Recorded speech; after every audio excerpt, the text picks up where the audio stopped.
Again, we have Greg Starkman, founder of Innersense Organic Beauty, who I'm sure some of you folks recognize from some of our emails and social media. And then we also have our special guest today, Women's Voices for the Earth, Director of Science and Research, Alex Gorman-Scranton. And again, today's topic is all about chemical exposure behind the chair as professionals.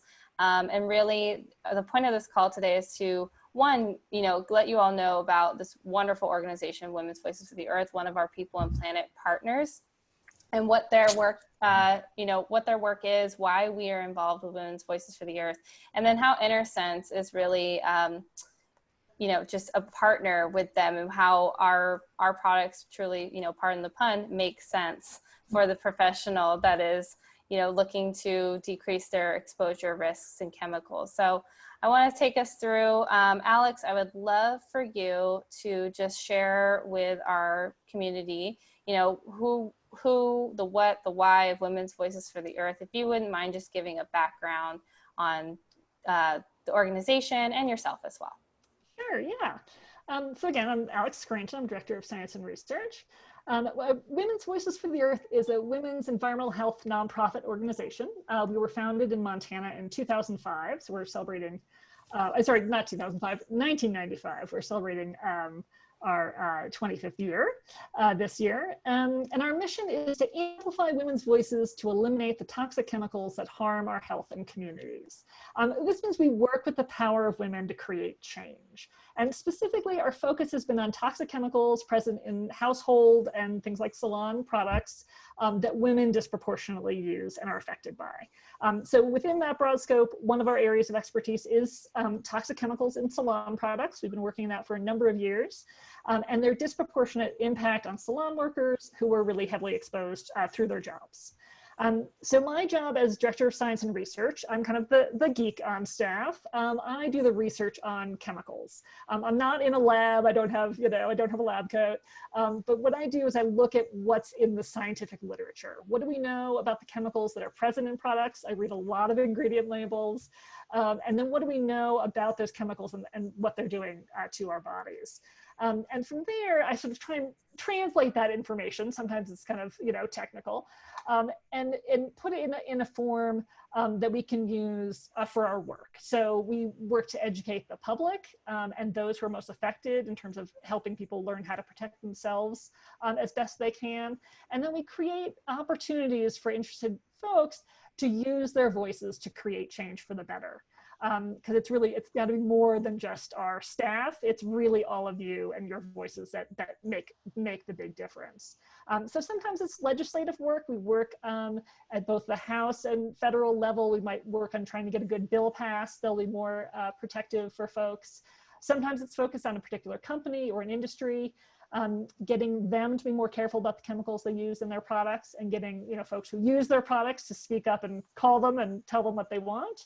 And so it really all involves voices beyond just, Women's Voices for the Earth staff. We really try and create these opportunities for other people to share their experiences and then share what they really want and the vision that they have for a cleaner world. And that's what has been made us successful over the last 25 years in making products safer, which is our goal. Thank you. And then Greg, just for anyone who may not, who's brand new to Innersense, do you want to just give yourself a quick intro? Sure. Well, I'm Greg Starkman. I'm the founder of Innersense Organic Beauty. And wow, thank you for being here. Listen, our mission really is very much parallel to Women of the Earth. I mean, it's really creating healthier, cleaner, safer products for beauty and wellness professionals as well as consumers. And we take a very conscious directive in the manner in which we curate and formulate our products to ensure that we're meeting those goals when we begin to craft products to bring to marketplace with, again, the safety in mind for both the beauty and wellness professionals that we serve, as well as consumers who are becoming very much empowered. And I think as green chemistry continues to evolve, as consumers become more and more educated. We're here to be a part of the education process because, of course, like all things, becomes a lot of mixed messages, a lot of confusion amongst marketing and branding statements. And so it's even more important for consumers as well as beauty and wellness professionals to be able to unpack what is being said and come up with a better understanding of what they're being told. And organizations like Women for the Earth, the Breast Cancer Coalition, Safe Cosmetics, they're also about helping educate and provide the information that allows consumers to make better, healthier, cleaner choices. Amazing. So we've got just the perfect marriage here between clean, pure, beautiful. We're going to geek out. Sorry, everybody. Yeah. Well, so Alex, you know, Women's Voices of the Earth hosted a really amazing call called Detox Your Booth. And I loved listening to it, and I'd love to give little nuggets for our group here as well. And I loved how you spoke about how products for such a long time have been formulated to just do a job, but not for the health of the person using it. And I'd love for Greg and Alex, if you guys want to speak about, you know, what hair care looks like when it's formulated for just the end goal in mind. And, you know, but why is it important to be formulating for the health of the stylist as well? And Greg, if you can explain too, because you have a lot of background in both clean and conventional hair care.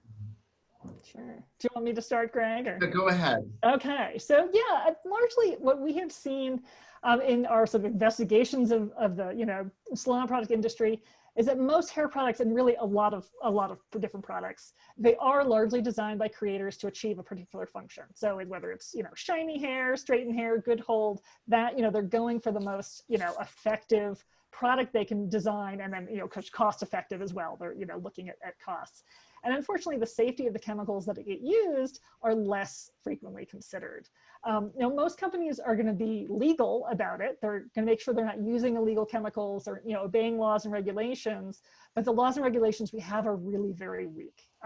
They're just not good enough to protect our health. So unfortunately, there are some terrible, harmful chemicals you're legally allowed to use in these products. They do an effective job on your hair, right? They do some great things, but they're also affecting your health. And it's really not until the product users will speak up about their symptoms or their adverse reactions, sometimes, you know, there's a lawsuit, then changes or considerations get made. And so there just hasn't this widespread culture for product designers to include both health and kind of the effectiveness of the product equally. And which, granted, is a lot harder to do. And I will, you know, let Greg speak to that. It leads to a lot harder decisions. It narrows what you can use. It needs more research.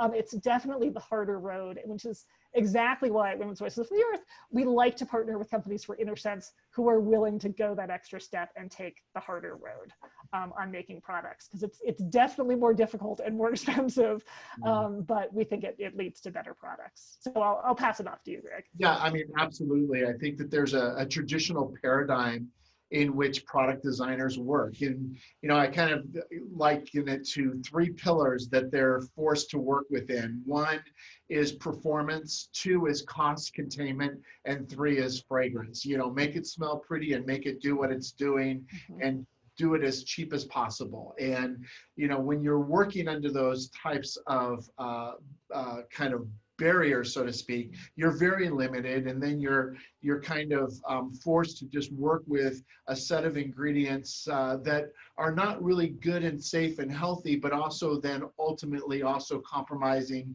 to the skin, the body, as well as the environment. And we're talking about a lot of ingredients that are very much petrochemical in base, resins, silicones, plasticizers. Again, these ingredients are just formulated to really provide a cosmetic or an exterior benefit onto the hair shaft. And, you know, those lead to other types of conditions. But when you're constantly layering these, you're just masking really what the true health of the hair is. I almost kind of liken it to taking a pain pill. After a while, that pain pill is not working anymore, so you keep taking more and more and more. It's the same thing when you're utilizing these types of ingredients. So with that being said, when you begin to formulate outside of that, yes, the commitment to the quality of ingredients you're utilizing that really provide the same type of performance, but work at a much different level. We're working with ingredients, to say at Innersense, that really work to benefit the health of the hair without the use of, or utilizing those types of ingredients like resin, silicones, plasticizers, or other types of harsh chemicals that again are traditionally used. So it really requires a big commitment on the formulator side to say, I want to get around this, and the costs are substantially higher. There's no ifs, ands, or buts about it. And that's why it's very difficult to take a product like Innersense to mass. So, but we're doing it. Great. Yeah, we appreciate Amazing. Amazing. Yeah. Greg, can you just speak a little bit about like the difference between that purpose and health, how Innersense bridges that gap with not sacrificing performance for the health of the stylist? Like what makes our products so different from conventional? I think that we really start with ingredients that are plant sourced. And not only are we curating these ingredients to ensure that they're pure, but we're also focused in the manner in which they're processed, right? Because I can get something that is naturally derived, but then it's how is it processed? What is the supply chain to bringing it to the product? A lot of ingredients like coconut can literally be sourced. By the time it goes through its process, it could be subjected to a lot of chemicals, a lot of types of solvents to break it down. It's manipulated, or what we call adulterated, in the lab to help enhance its performance. They're exposed to ethylene oxides, so all of these things in between. And so it's equally as important that we make sure that when we curate an ingredient, that we're controlling the manner in which it's processed and making sure that it's not exposed to what we call ethoxylating processes. We cold press or distillate the majority of our ingredients. And we do that to ensure, one, the purity, but then also to ensure the efficacies of the ingredient, that it's going to provide the benefit to really deliver the emolliencies that we want to the hair, to provide health and nutrition and really kind of replenish, and then really work from the inside out, not focusing solely on the exterior of the hair. So we work with a lot of really wonderful ingredients that are very emollient, that are efficacious. And then we also have to utilize these ingredients at very concentrated levels to get them to provide the type of quality and the performance that we want. Understand, Joanne and I come from behind the chair, so the expectation on high quality, high performance is really critical for us, because we know what the expectation of the salon stylist is, and we need to match that. But again, in order to achieve that, we need to use ingredients that are high in concentration, high in efficacies, to really provide the emolliencies from the hydration and the nutrition point of view.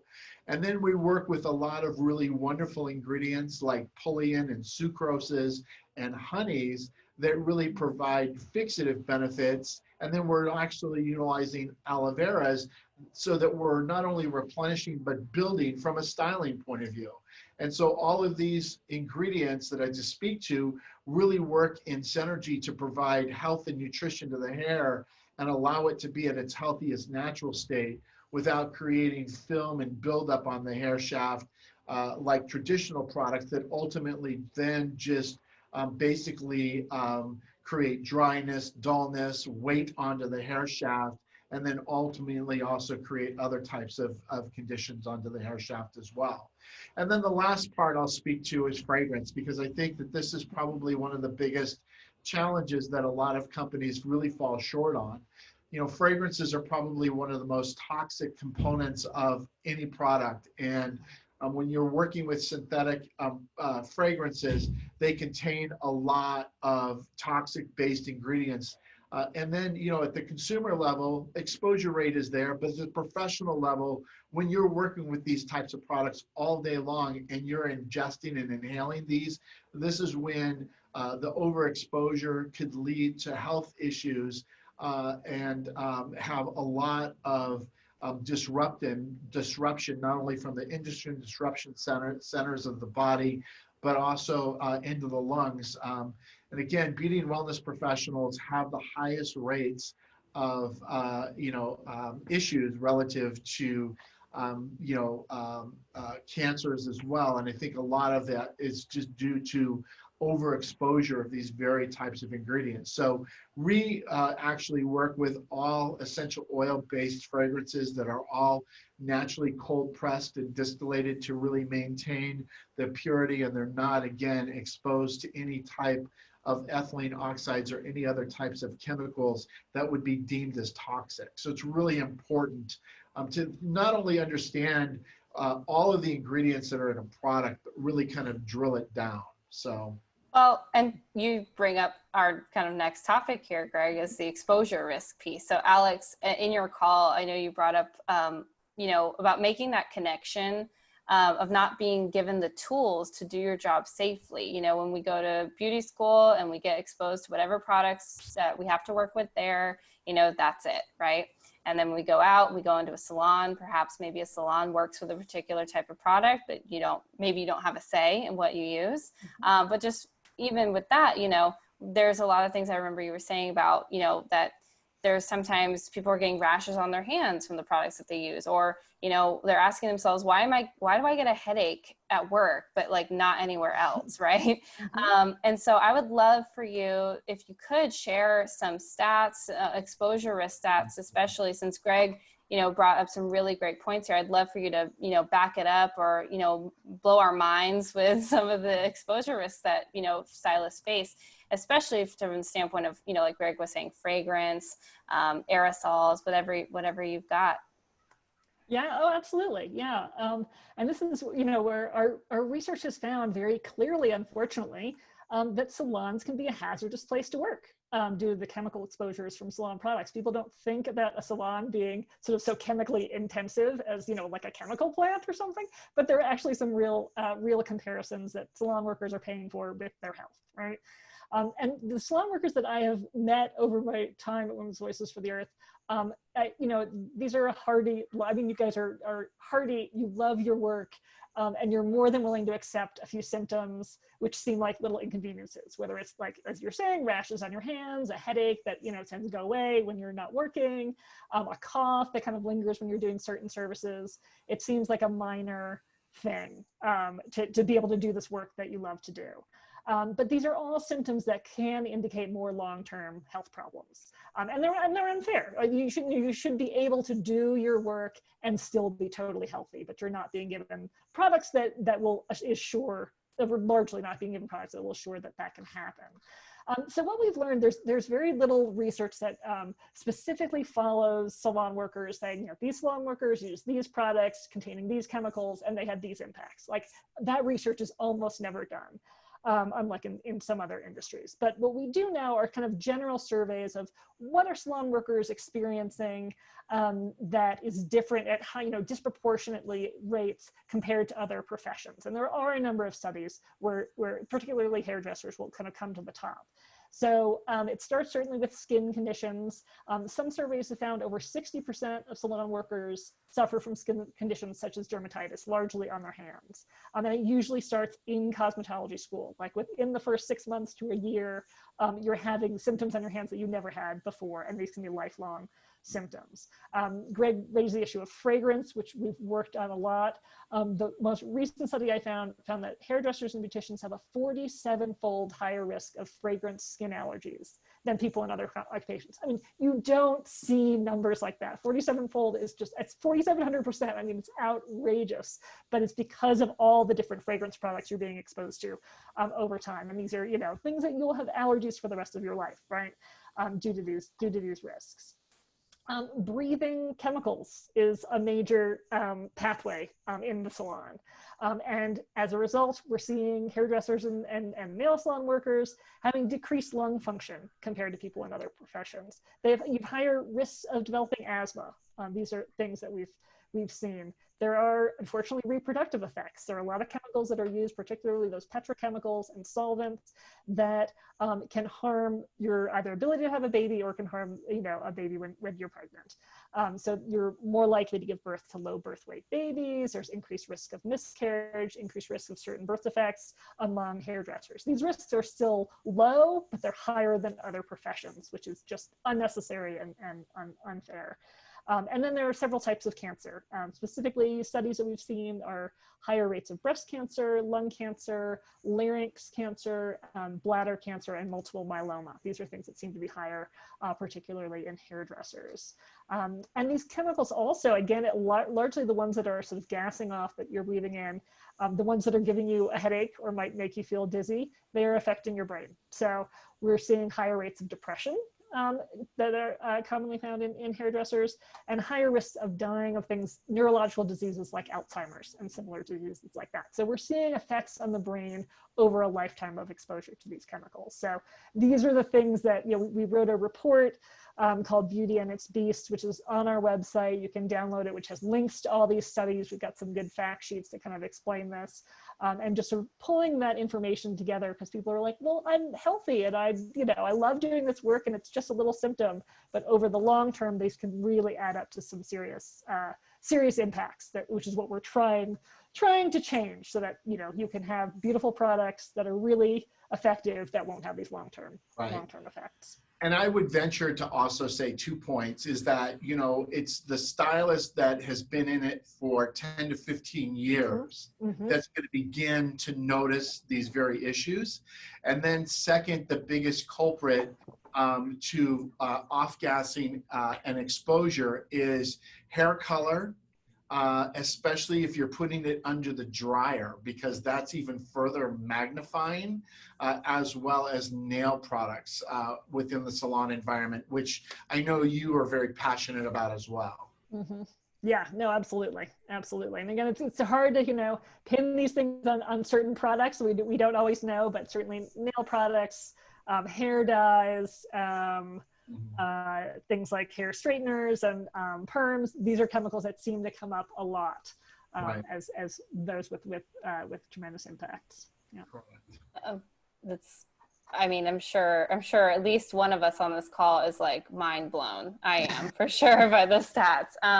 Greg, I kind of want to go you and Alex with a kind of a rapid fire real quick so we can get to the next thing. But as far as exposure risk goes, I'd love for us to kind of quickly, what are our quick thoughts on fragrances and how it's a proprietary secret? Yeah. Go ahead, Alex. I know, and then I have one big piece to add to it, but go ahead. Sure. Okay. Yeah. No. So I was like, and please stop me, because I can talk for hours on fragrance, because I've done a lot of research on it. Fragrance, generally, there's a product that's fragrance, if it has ingredients on the label, it just says fragrance, right? A fragrance can be up to 100 different chemicals. We have looked into, there's a list that the fragrance industry publishes, which is about 3,000, 4,000 chemicals long. We've done some analysis of these chemicals. About a third of them have been specifically flagged by scientists around the world as chemicals of concern because of various health effects.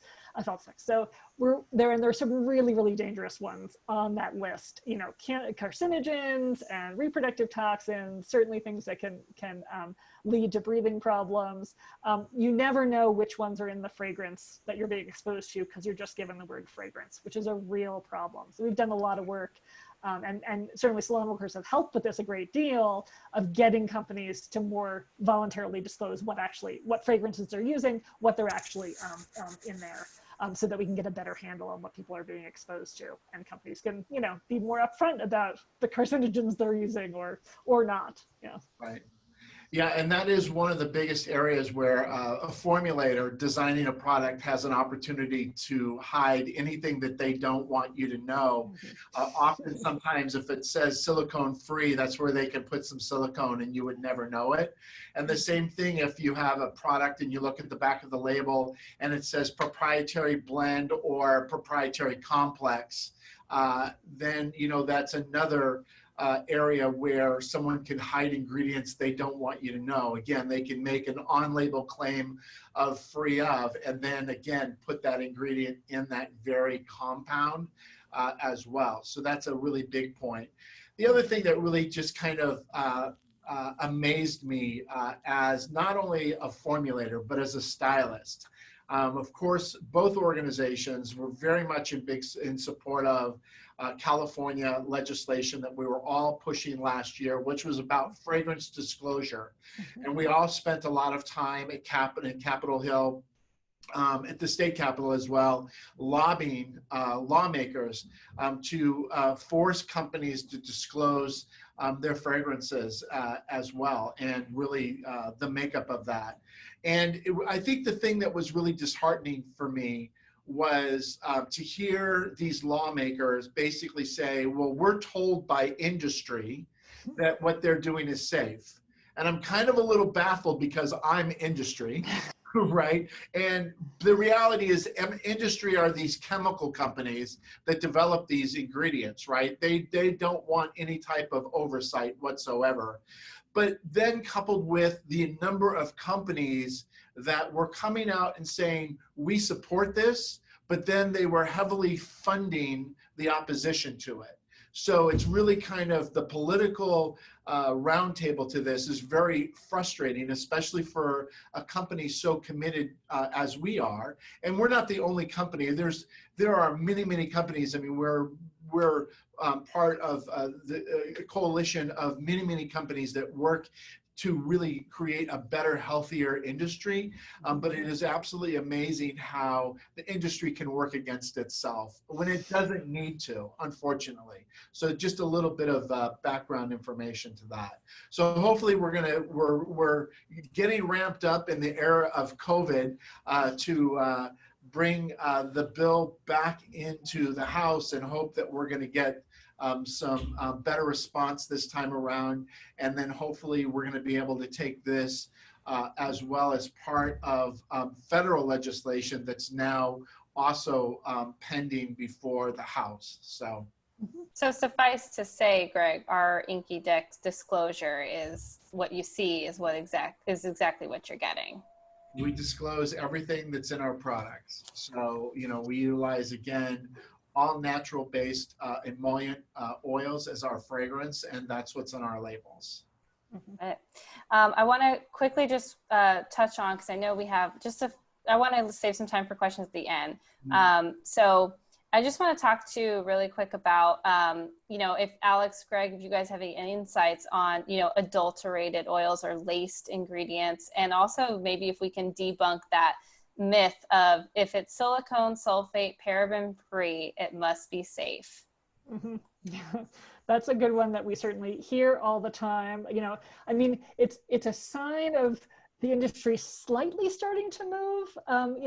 Whatever, 10, 15 years ago, you wouldn't have had products that said silicone, sulfate, or paraben free. Nobody knew what a paraben was.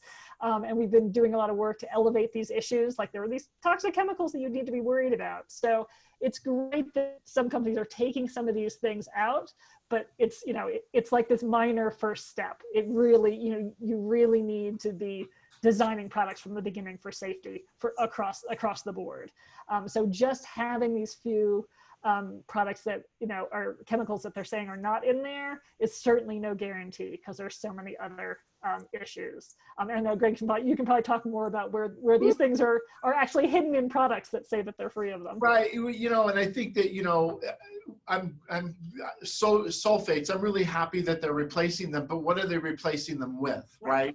And, what are the alternatives, and we're finding, especially in natural products, they might be removing sodium lauryl sulfate, but then they have sodium lauryl sulfonates, which are equally as bad as sulfates, or cocamino betanes, which are a synthetically derived surfactant that mirrors DEAs. So these are the things that I don't have any more hair to pull out, but silicone replacements, polyquaterniums, I mean, these are ingredients that, again, have the same type of functionality to them.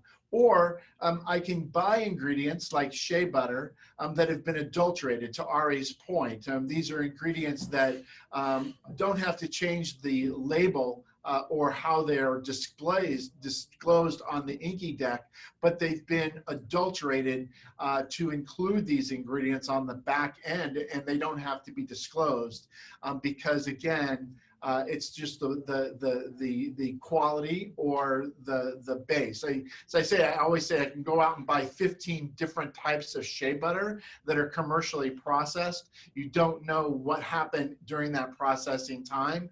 It's like see no evil, speak no evil. So, but you can feel it in your hands, right? That's the beauty, and that's why I'm always putting products in my hands. For those of you who've watched my education, it's always about really kind of not only reading the labels, but then feeling the product. Are you feeling this? So that's, your hands are intuitive. Amazing. So, but the last thing I just want to say to this point, which is really important, is that yes, marketers and companies are stepping up to try to address what they know and what they see as the emerging consumer trends. And you have retailers coming up with their standards, some better than others, that sometimes lead to a false, kind of like a false, safety to the consumer. And that's why as consumers and as professionals, you have to do your research. You have to drill down. And that's why I'm so excited for Alex to be here, because this is stuff that I'm always saying. And, it's so nice when you have someone from the other side also able to validate the things that we're saying. It's not about marketing. It's just about, speaking what's not so beautiful about the truth of beauty. So. Right. Well, we appreciate working with you because we get, sort of that insider's view that we don't get to see. I mean, the supply chain is a huge issue that's very, very opaque. It's really hard to research what's happening in the supply chain and what people are using, unless you're actually ordering things from the supply chain and taking them apart, which you guys are doing, So that's been a great to work with you guys on that. Thank you. Amazing. Well, I wanted to also bring up, Alex, right now, if this is probably the most timely topic, is PPE.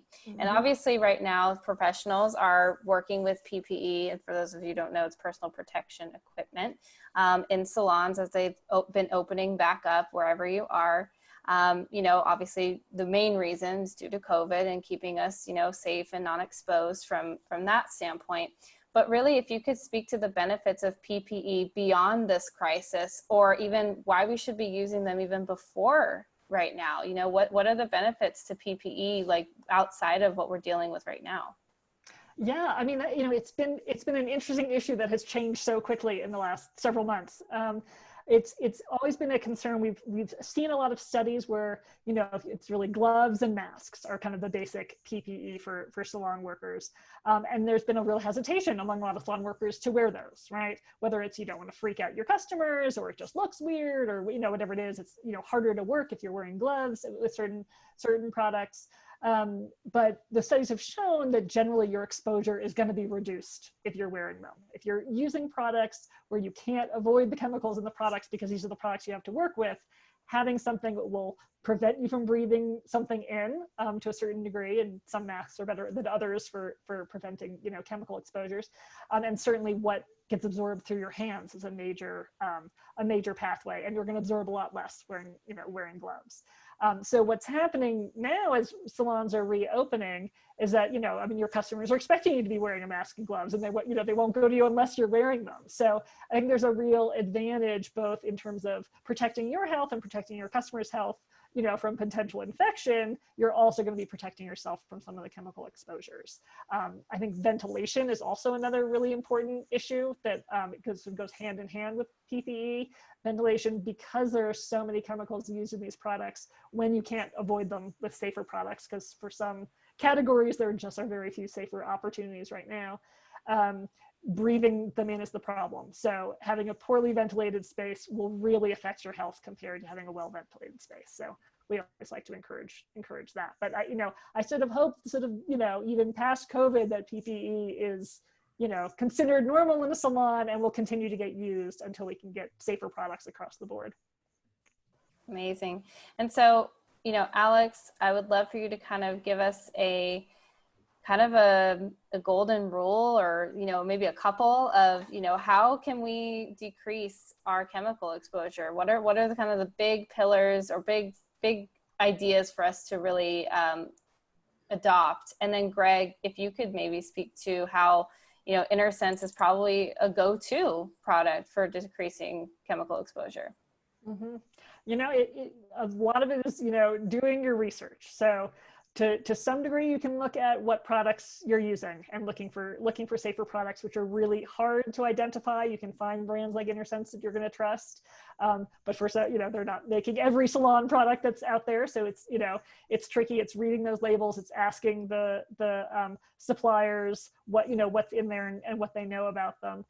Some of it is, you know, really listening to yourself and listening to what impacts you're having. If you're having trouble breathing using a product, if it's giving you a headache, if it's giving you a rash, think about an alternative product. Really listen to those little symptoms, which are telling you something, and kind of trust your gut on that.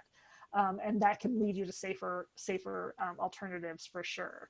You know, and that may mean, you know, cutting back on certain services to protect your health. I realize that can also be a financial, you know, question as well. But looking at what services you're doing, using PPE like gloves and masks, you know, improving the ventilation in your salon.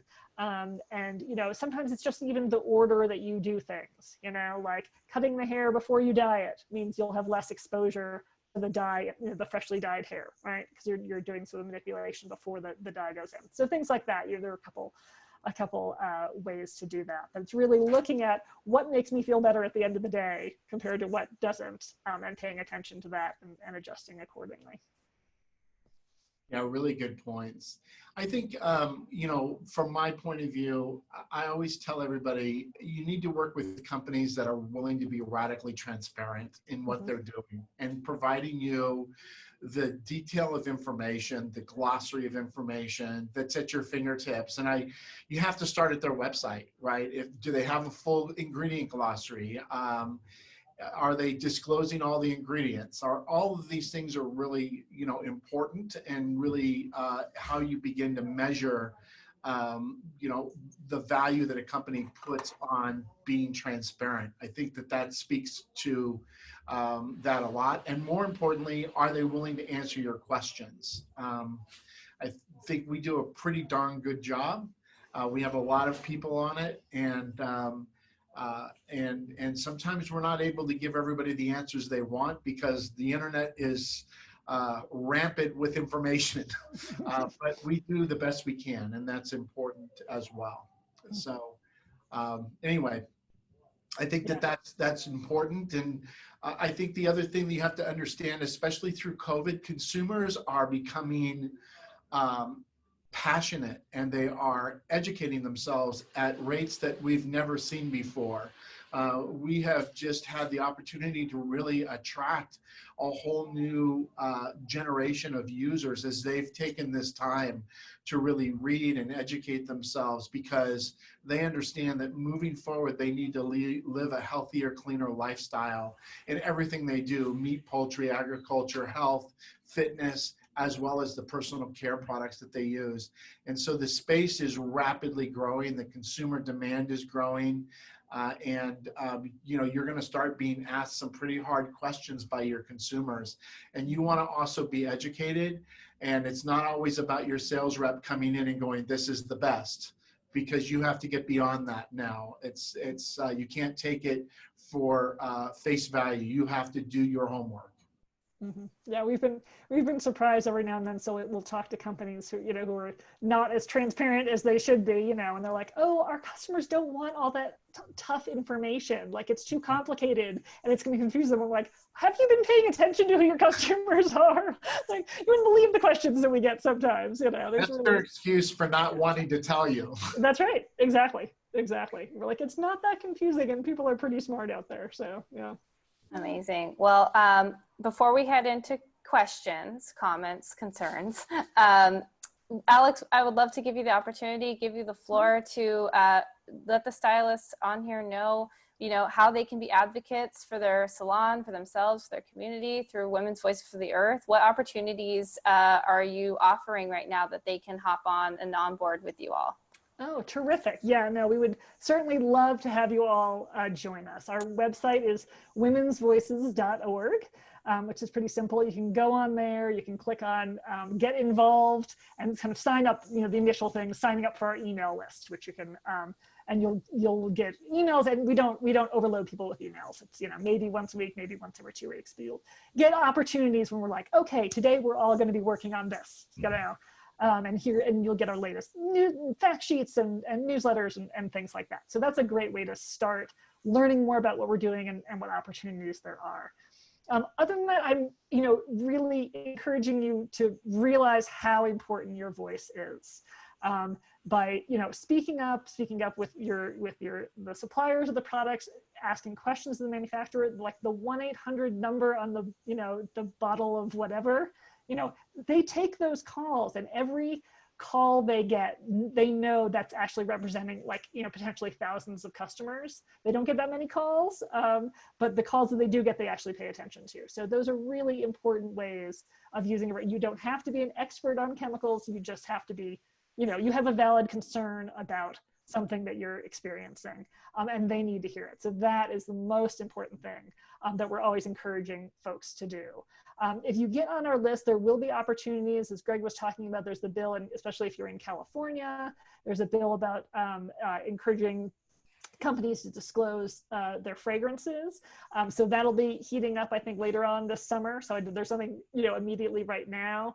There's also a bill in Congress. So we've got an action alert on our website, which you can do now, asking wherever you are in the country, asking your congressperson to join on and be a co-sponsor of this legislation. Congress is a little crazy right now. I don't know if that bill is moving immediately, but it's always good to kind of build up that support. And there are things that happen that come along as they happen.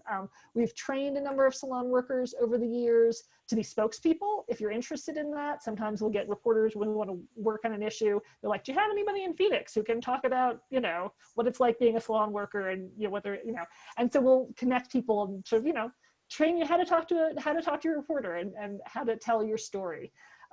So if you're interested in that, you can email me.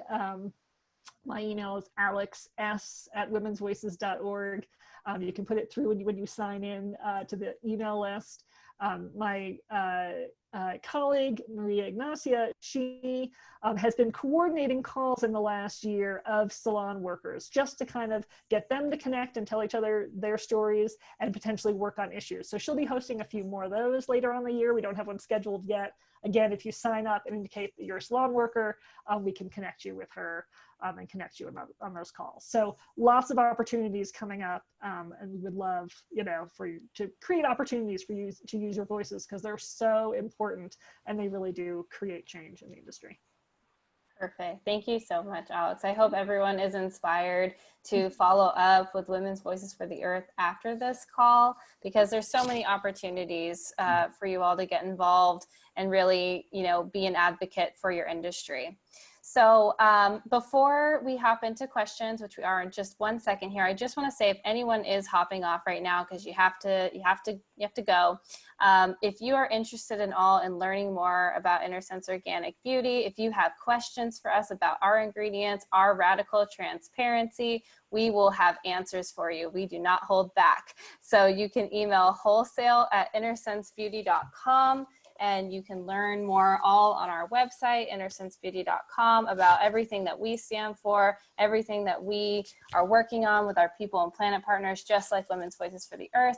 And to get started with maybe trying some products out in your salon, at your station, or at home, if you're not open back up yet, just email wholesale@innersensebeauty.com. Okay, so let's maybe get into some questions here. Okay, I have a question. It says, how do product safety rules in the United States compare with those in Europe and other countries? Are there any different labeling disclosure requirements that we can learn from? Really good point. Really good question. point. Yeah, it's a great question. And there are different rules around the world. Europe seems to be leading. They definitely have more specific rules on what chemicals you can use, and more specifically what chemicals you can't use in personal care products. They have a whole cosmetics directive, which I think it's 1,900 chemicals or something you're not allowed to use in in cosmetics, whereas here in the US, it's about 9 chemicals that we've officially banned from products. So that makes a big difference in terms of safety of products. There are some different labeling requirements. One of the key ones we found is in Europe, they're required to disclose 26 particular fragrance allergens. If they're present in a fragrance in a product, you don't have to disclose everything in your fragrance, but if you have one of these allergens, you have to disclose it, which is helping consumers and salon workers in Europe get a better idea of what they're actually allergic to and which fragrances are going to be more problematic than others. So we have made a lot of comparisons to that. We are getting some US companies, they're doing it in Europe, but they're not doing it here, trying to get them to voluntarily kind of take on those regulations and to provide an even playing field for both. So we've made some success with some companies there, but they tend not to like it when we compare, you get a label from Germany and a label from the US for the same product. And you're like, look how different this is, So. Right. You know what, to that point, it was only really up to, I think, 3 years ago that Johnson & Johnson was running 2 formulas, a US formula and an EU formula, which just drove consumers crazy. It was just through that pressure. Mm-hmm. But to piggyback a little bit on to what Alex was saying is that the EU directives is a standard that every company that sells globally or in the EU needs to adhere to and meet. And it goes through a regulatory standard, what we call is the EU assessment, that a company needs to go through. And it's a third party that ensures that you're in alignment with the EU standards before you can even sell a product in the EU. And then they have a very stringent standard of managing that throughout the country. The United States is the only country of our stature and size that doesn't have a cosmetic standard, unfortunately. And the thought that the FDA has any type of oversight is, unfortunately, it doesn't, which is really sad. The cosmetic industry is a good old boys club. It was set up that way, and they continue to heavily lobby to make sure that it stays that way. The only time that the FDA has any type of oversight to product is what we call OTC, and that's a product that makes any type of a medical claim like dandruff or a treatment shampoo or conditioner, then it requires FDA oversight. So, but other than that, every country that we deal with, whether it be Australia, Sorry? Asia, anyway. I can't answer. Yeah, Okay. the other thing I think we've For me to carry anything out. The other thing we've learned in the European Union is that they do a lot more testing for things like contaminants and things like that. They've got this great website. You can see like, oh, look, here's the, the 15 products that have been taken off the shelves this week because they were tested and they were found to either contain chemicals they weren't supposed to or to contain contaminants. That rarely happens in the US. We just don't have the systems to check up on that. Right. Awesome. Well, I'm sad there's no other questions from the group. Did we answer every question possible in the chat in our call? Well, perhaps. I actually have my own question that I wanted to kind of come back to. I kind of cut for time so we could get to the question portion. But I wanted to kind of ask about, Greg, we don't have any aerosols in our line. Why is that? And also, Alex, if maybe you can explain, why maybe choose something over an aerosol product. Right. It's a really great question. I think that there's 2 things when you're looking at an aerosol. Well, actually 3 things. The first one is the propellant that's utilized in those types of products are highly suspect and toxic. And make up a great deal of the gases that, again, can really increase health risks due to exposure. So that's the one issue. The second issue, of course, is then the formula that you need to work through that type of disbursement system, which is also tends to be very highly toxic as well. And then, of course, the other piece is the container. The aluminum is just, of course, environmentally not good as well, and it's not recyclable, and 99.99% of the time ends up in a landfill where it continues to off-gas. So that's primarily why we don't utilize any type of aerosols. No, And just to be, sorry. So just to be clear too, it's the manner in which the aerosol can, because you can't take it apart, correct? Because take it apart, yeah. Right. Okay. Yeah, and the thing that I'd add to that is that one of the tricky things about aerosols versus something like a pump spray or whatever, I mean, it's really, efficient at like being able to cover your hair quickly, and it feels like an efficient way of doing things. It's also incredibly efficient at getting very, very small particles of product into your lungs. I mean, a pump spray, the size of the droplets is way bigger. I mean, it means you may breathe something in, but it's going to stop before it gets to your lungs, and you're going to be able to clear it out. It's those very, very small particles, which are made possible by aerosols largely, that you're breathing in deeply, you can't clear them out, and then they can cause real problems for you lung-wise. So aerosols can be a real, and there's very little data or even acknowledgement by the industry generally about how the potential dangers of aerosols and small particles. Yeah. And I was a baby of Shaper, so the bigger the better on the bottle. I remember as a kid, my mom always, she used, Aquanet. Right. I could still smell it by sense. So. Yep. Well, I think, if there's no other questions or comments, that's totally fine. We can wrap a couple minutes early here. Again, if you are wanting to get involved with Women's Voices for the Earth, we certainly encourage you to. They're a great partner for us as a company, but as well for yourself individually. You can head over to womensvoices.org and learn all you need to know about them and opportunities to get involved, like Alex was saying. And then if you are interested in, seeing it for yourself, our products, how they work, how they are, meeting that white space for you, maybe at your station or your salon to cut down on your exposure, we recommend that you reach out to us. Email us at wholesale@innersensebeauty.com. And I'll give Alex, Greg, last closing remarks. Just thanks for this opportunity to talk about this stuff. Greg and I could geek out all day, but it's been a lot of fun. It's great to have, see so many people who are interested in safer products. Absolutely. And I thank you as well. And, again, any questions you have, you could also reach out to me at greg@innersensebeauty.com. I'm always available to answer questions. And I thank you very much for taking your time today. It's awesome that beauty and wellness professionals are really becoming educated. It's what we've been working towards for the last 15 years. So, and thank you so much, Alex. And thank you for your mission, because you guys are amazing. Oh, well, thank you. And, we can't do the work we don't do without all of you. So thank you. Really appreciate all your voices as well. Thank you. Well, thank you everyone for joining the call. This is recorded. We will send it out, and we look forward to hearing from you all. All right. Have a good rest of your morning. Thank you. Thanks so much. Thank you. Bye-bye.